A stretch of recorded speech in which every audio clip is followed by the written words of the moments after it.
Boche Gold and Diamonds. Buy now, pay later.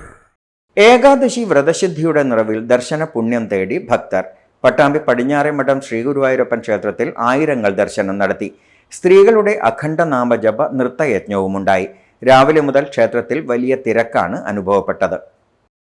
Pattambi Padinjaremadom Shri Guruvayurappan ക്ഷേത്രത്തിൽ ആയിരക്കണക്കിന് വിശ്വാസികളാണ് ഏകാദശി വ്രതശുദ്ധിയുടെ പുണ്യം തേടിയെത്തിയത്. തൊഴാനും വഴിപാടിനുമായി വലിയ നിരയുണ്ടായി. ക്ഷേത്രത്തിൽ വിശേഷാൽ പൂജകളും നടന്നു. കളഭാഭിഷേകം, സഹസ്രനാമ പുഷ്പാഞ്ജലി, ഗുരുവായൂരപ്പന് നെയ്ദീപ സമർപ്പണം എന്നിവയുണ്ടായി.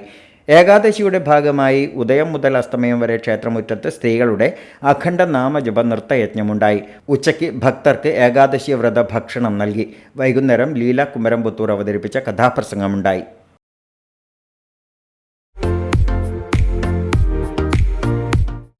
Dot view news. കാഴ്ചകളാണ് ലോകം. കണ്ടു തുടങ്ങുക.